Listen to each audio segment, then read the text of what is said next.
And there's something else to look at, and this sort of digresses slightly with the fight or flight, but again, it's another of these interesting kind of things, is that in the dissections, there's one case where you had two, I think you've heard this before, but there were two ladies, two fat ladies, if you like, yeah?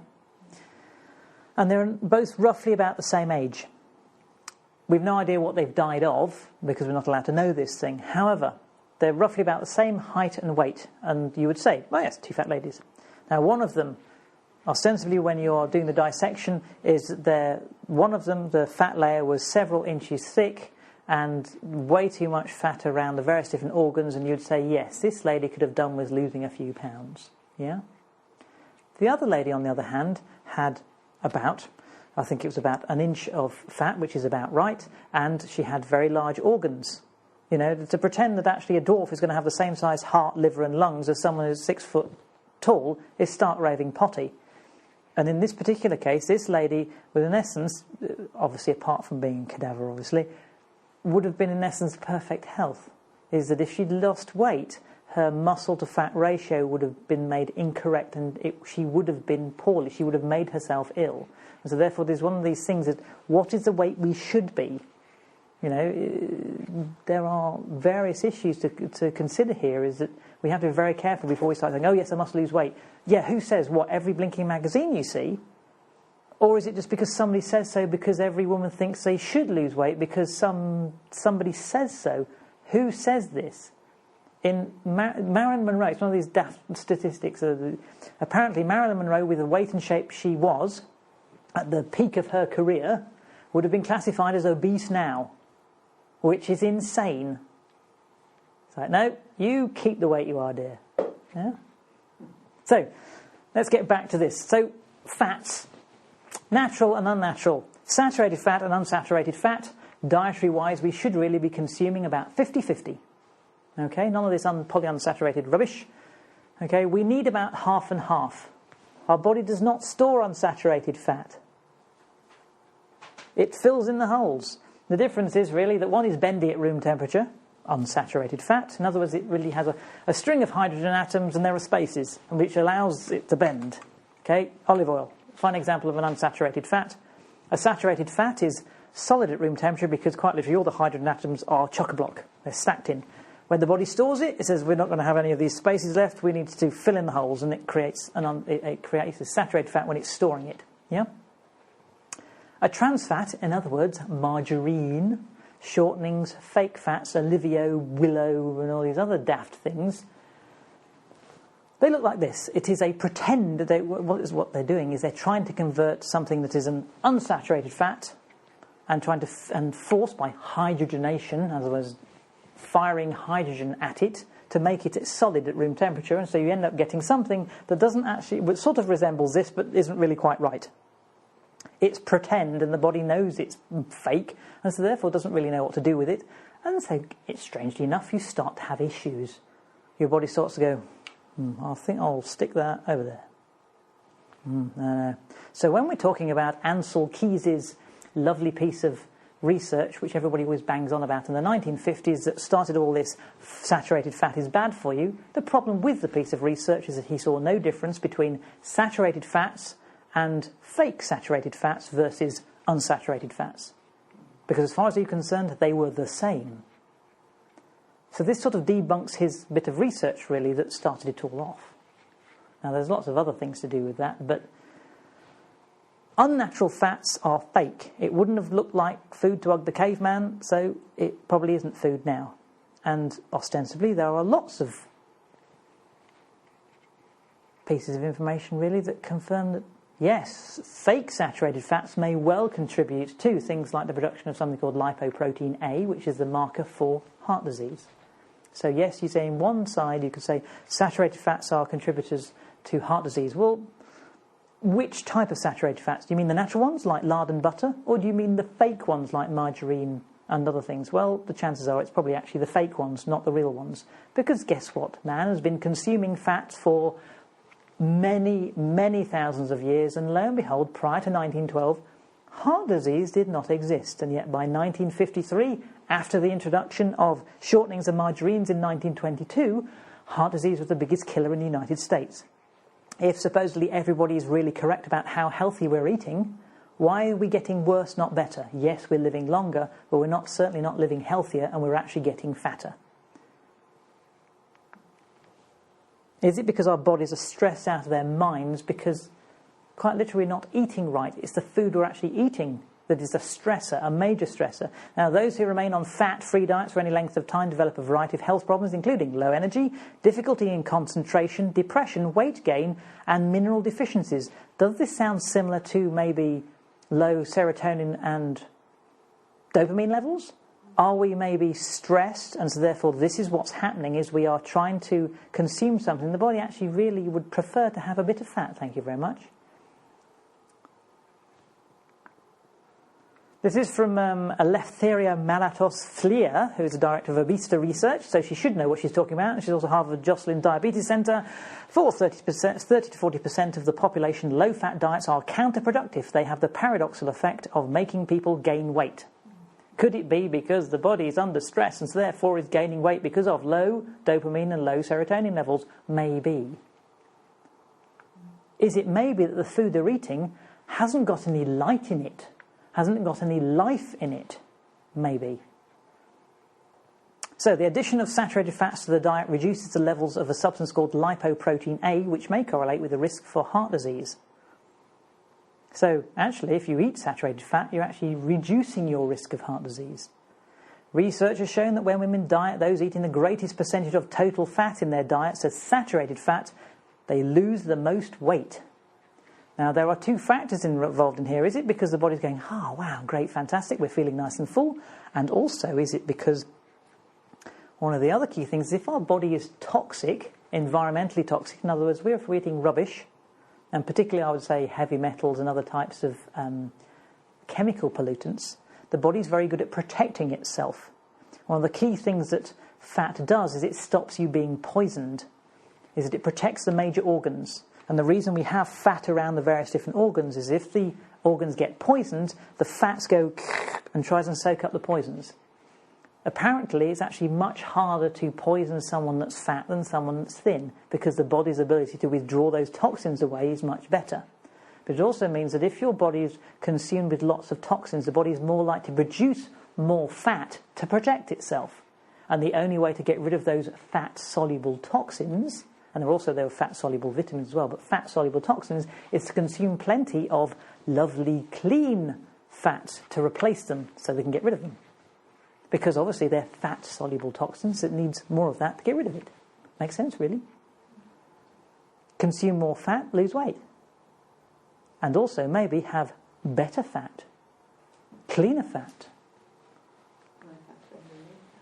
Yeah, hour in time was, yeah. Okay, so the secret to deliciousness. I rather like this one. Okay, so Professor Kikuni Ikeda, have you noticed that anybody who's actually ever involved in any fight or flight, they will have some daft, long-winded name that's almost impossible to pronounce. Now, he discovered the fifth taste, and he called it umami. Umami, which actually just means tasty, actually, in Japanese.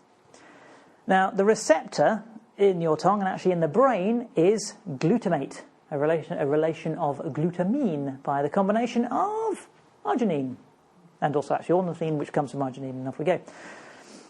So the tasty factor. If something is tasty, if you're enjoying what you're eating, if it tastes good, it stimulates a whole bunch of things in your brain. Now, this is where arginine comes in. So your glutamate, in essence, combines with arginine and ornithine and proline to create glutamine. Yeah? Now, glutamate, interestingly, is the only amino acid to be metabolized in the brain. It also increases your intestinal mucosa. In other words, you start drooling. Oh, that looks tasty. And then when you eat it, you go, So anticipation plus the taste is then triggering all that glutamate in it. That is tasty. I'm increasing my salivary glands. I'm increasing my body's ability to break this food down. Hence, I'm not going to have too many digestive problems. And it tastes good too. And my brain is going, and feeling really positive, and I'm getting a dopamine release too. Just an interesting observation yes. of mine is that I've never seen people drool so much as over a high-quality lardy cake. Yeah. Seriously. I watch people get really excited over a steak or over something.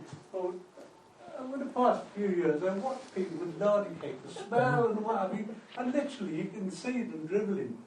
It's very interesting. Now, interestingly, glutamate is commonly used in addiction clinics for the reduction of sugar cravings and also alcohol. Now, alcohol, interestingly, the reason people are addicted to alcohol is actually because they're addicted to the sugar, not specifically the alcohol itself. It is a sugar response. And so you find that people who, former alcoholics, will smoke cigarettes and drink an awful lot of black coffee and consume a lot of sugary sweets is because they're desperately trying to replace their craving for the alcohol, or rather the sugar in the alcohol. Now also, interestingly, healing of ulcers. One of the key things that's used within medicine, even though it's a straightforward standard amino acid, one of the things they do give you for ulcers is to help the stomach replace the damaged stomach lining is glutamate. Or usually as L-glutamine, usually speaking. Now, I think, where are we now? Hang on.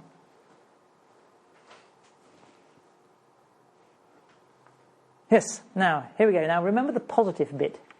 So glutamate is the tasty one. So if we're tasty, we're getting a release of dopamine, which makes us feel happy.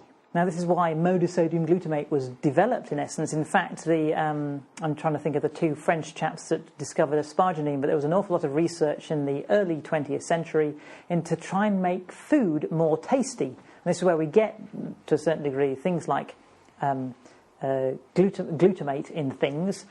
From a Chinese point of view, we always used to have monosodium glutamate in them, but also asparagine. Asparagus was one of these things that came with a lot of things because it was shown to actually be really tasty.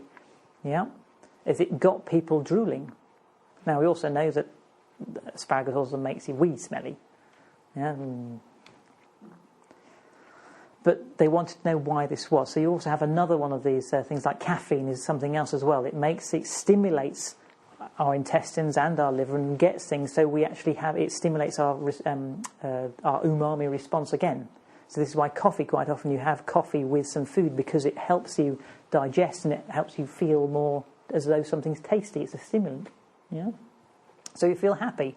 And was discussed over at lunch is that coffee used to be a grade A drug, just as heroin was in the 1700s, because it could be highly addictive. Because if it gets a bit too tasty, this is why monosodium glutamate was got rid of, is because it can be quite addictive. Is because it makes you feel happy and it acts like a drug. You get a dopamine response and off we go down sort of an addictive route. However, it can be useful in terms of making you feel happy. And if you feel happy when you're eating food, then your body is less stressed and off we go down the road where our bodies are rather happy about things generally. Now, when we come to those positive amino acids, I'm nearly there. Well done for staying awake.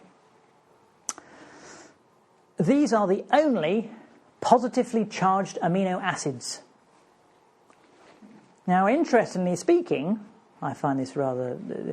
arginine has been used traditionally in terms of, from a supplement point of view, for the treatment of erectile dysfunction and fertility generally. Because it is also a vasodilator, and this is to do with the largest... That's the second time that is. Largest organ in the body, which is the endothelium, which means it's actually the lining of every artery and vein and also every part of our guts and everything. It's a huge muscle, and arginine is the one that stimulates the production of nitric oxide. In the same way with cars, you bung a bit of nitric oxide, it gets us going. But also, what also happens is nitric oxide is a thing that gets our body to vasodilate. It relaxes those arterial walls. Remember when I said that you get stressed, and when you have higher blood pressure, is your muscles get tighter. And that includes around the arterial walls. However, if you've got plenty of nitric oxide knocking about, that helps those arterial walls relax. Okay? So when it comes to having an erection, as an example, if you can get that area around you to relax, because if you remember, erections are actually quite hard, pardon the pun.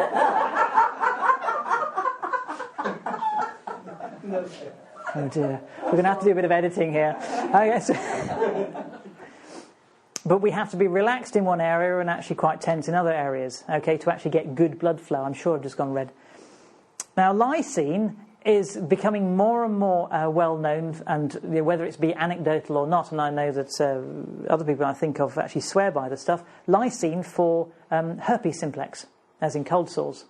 And there is also an interaction between arginine and lysine, is that a balance when your immune system is oppressed, or depressed if you like, is that lysine levels will drop, and then if you do have a propensity to cold sores, then suddenly a low lysine level and a high arginine level means that the cold sore, the herpes simplex, basically has a party. So by taking lysine, supposedly, and some people say you need to take both to stabilise them, because you can have too much arginine, which is not good, or too low arginine, is that it helps with the herpes simplex.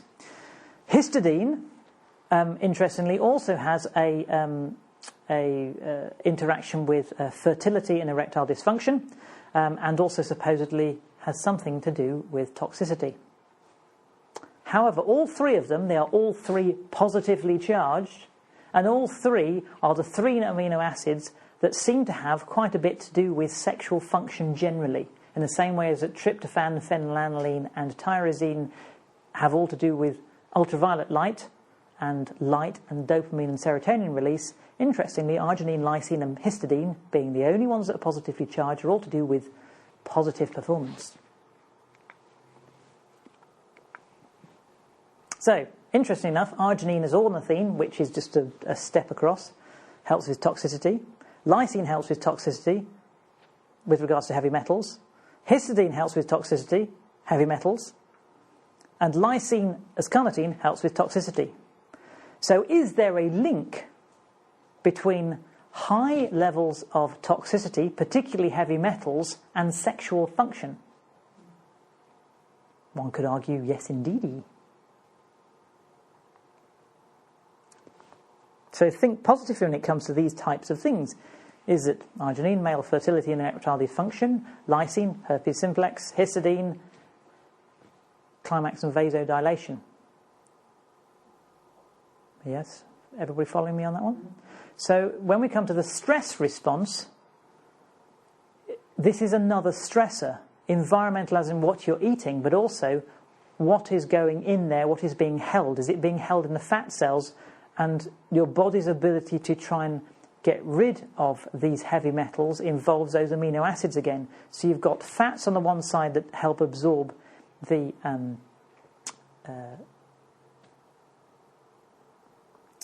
fat-soluble toxins. But you also have the amino acids that play a role in getting rid of or binding to the various heavy metals that are causing problems. But the thing is, if you're stressed, that means that they are continually being demanded, because guess what? Fight or flight takes precedence over anything. Is we don't care whether you've got heavy metal toxicity, whether you're stressed out your mind, whether you're fat or thin. If there is a lion behind you, everything else takes second place to the fight or flight mechanism, which is very energy hungry and will use up all those amino acids that you need to do all the things it needs to produce as much energy and blood flow as you possibly need to get away from the lion. Okay? So there is a link. Tenuous, I know, but I hope we have got roughly around to where we started, which is arginine does have a role to play in all of these. It is amazing how many things that other proteins and parts of the immune response start off somewhere in the arginine construction. In fact, there's a few papers, I could actually send you the papers, but there's quite a few research studies that is actually getting really excited about arginine as being a major player right across the board with regards to immune function and heavy metal toxicity and a whole bunch of other things, because one leads to the other, and also things can be made into arginine and back and forth. It's not all the story, but there are things getting really quite excited. And why should this be? Well, I would argue it's the simplest. It's rather adaptable. It's rather flexible, just like the cell is. It can become so many things. It is a very simple amino acid, but it's a very clever amino acid. It resembles the cell in itself. One is a copy of something else, which is a copy of something else, which is a copy of something else. We have, maybe, the universe is contained within the outer walls of the arginine amino acid, maybe. I don't know. I just think it's a rather nice picture to pretty much end with, I think. Yes? Yes. Oh, yes. We're going to go and end with this. No. This is it. No, it's just to end with. So, think about this before. It's emotional. This is Socrates. Yeah, on a Wednesday. I know it was a Wednesday. I'm sure I checked. So, emotional deterioration and disease of the mind will have their own physical manifestation and vice versa. Interestingly, in Lancet, September 2007, emotional and psychological illness such as depression may cause significant physical symptoms over extended periods. There is a direct correlation, and it seems so obvious really, between how we think, how we feel, and physiologically what we're doing. If this isn't right, this isn't going to be right, and this isn't going to be right. If there is disparity between any part of this structure here, at whatever level, whether it's a physical one, and whether it's an amino acid one, whether it's a fight or flight one, there is going to be a problem. And will only survive or compensate for a certain length of time. Otherwise it won't be able to maintain its proper shape. You will no longer be that lovely diamond. Okay, I thank you. Any questions?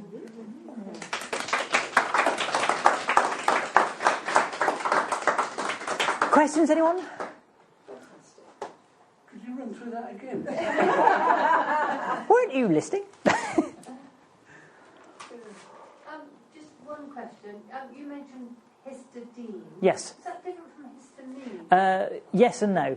It is the derivation of. In other words, you have histidine that then, through a particular pathway, becomes histamine, which is... Okay, which is? Don't you know? Yes, it's something like addition of... It's probably vitamin C or B6, probably. It is vitamin C, okay. Yes. It's just an addition of something to make it into something that becomes something else. Yeah. One of the other things about low histidine, which ends up with low histamine. Yes. Just to add into what you're saying, also causes a low motivation. Oh, okay. And serotonin... It's not just sexual motivation. Yeah. It's just motivation generally. Yeah. And that's interesting because histamine and serotonin are quite closely tied up as well. Yeah. And so therefore if serotonin is going to be either high or low, that's going to be to do with optimism and probably motivation. So you've probably got to tie up with that. And again, this is a gut. Serotonin, but it's not just serotonin. Yeah. It's yeah. Okay. And interesting, they both come from the gut. They're all manufactured in the gut again. So this is second brain stuff. It's not all in here. There's gut feeling. And again, this tells this what to do quite a lot of the time. Anything else?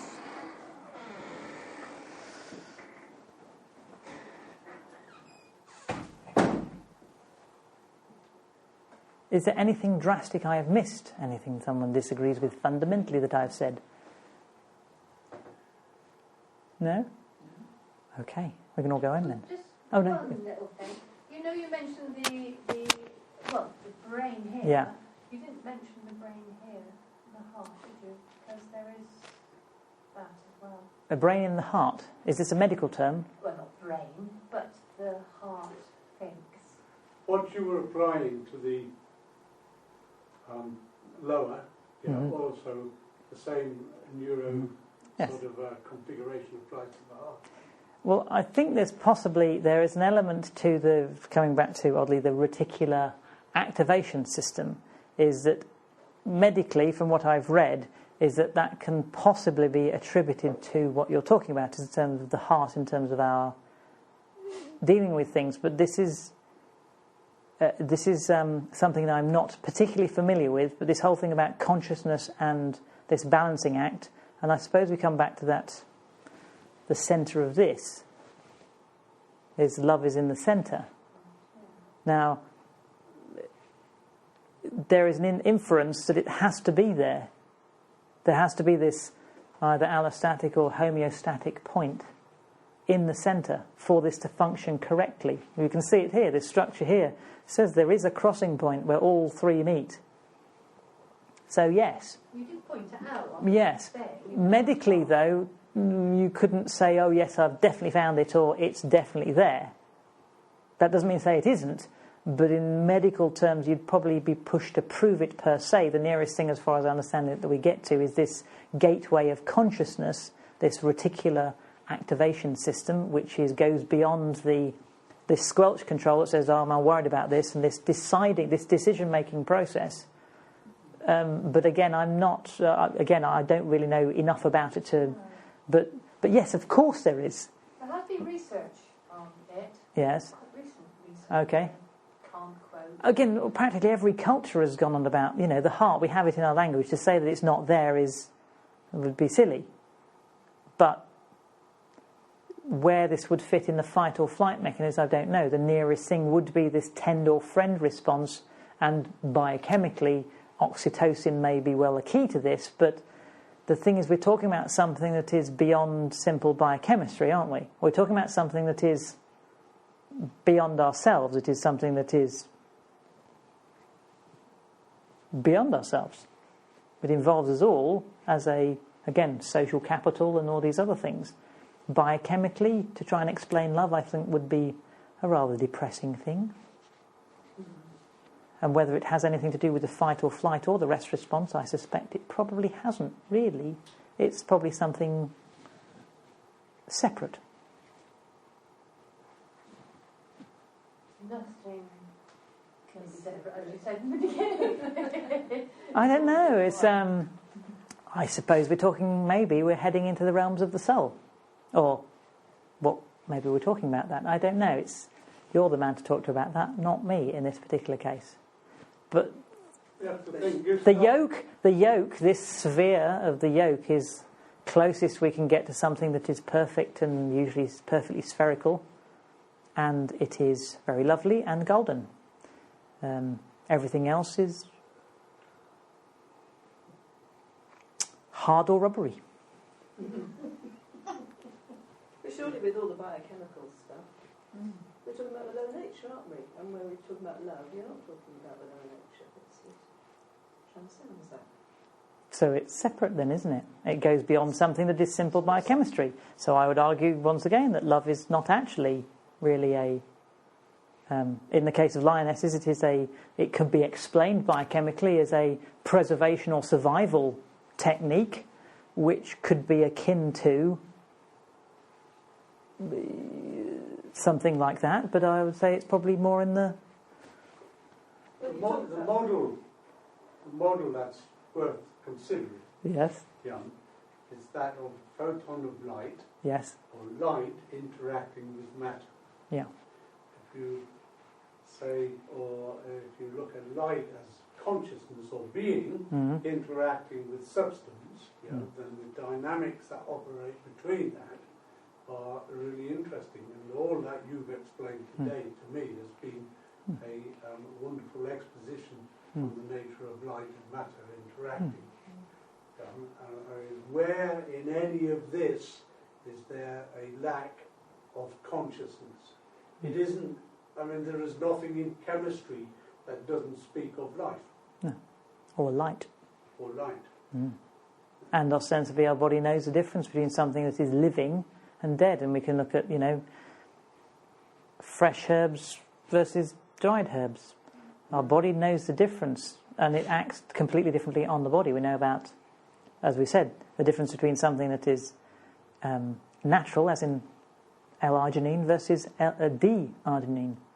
One is alive and one is dead, and it interacts with light differently, and so therefore performs a completely different action.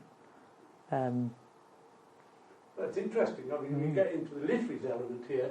The D corresponds really with Frankenstein's monster. Trying to put light into it is the whole, or life is the object of the game. Yeah. Penicillin, while it was naturally made, but it takes several weeks to manufacture penicillin. We didn't have allergy. There was no such thing as an allergy to penicillin. Within 4 years of creating synthetic penicillin, allergies were coming out of the woodwork.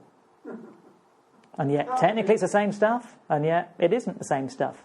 Cocaine's the same thing. Natural cocaine in the plant world, you have these chaps in Cuba that go running about the place and they're not addicted to the leaves at all. Because they're chewing on them, and they get the stimulating effects of the cocaine. As soon as you synthesize the cocaine, then you start to get addictive properties and other things going on with it. So the willow and aspirin. Yeah, it applies to, one could argue that it's dead stuff, so therefore it doesn't have any libido in it. It doesn't have any life. Well, you could go down prana in Ayurvedic terms and qi in Chinese terms, and the breath of life doesn't have the breath of life in it, so maybe We it's call it spirit, don't we? Ether. yeah. Yeah. Yeah. And you- Yeah. I, on behalf of everyone, would like to thank you very, very much. Can't thank you enough for this marvellous presentation. It's a very valuable presentation, and thank you for it. Yeah. Okay. I hope it was useful. Oh, More than Okay. useful. Okay. And coffee, please. Okay.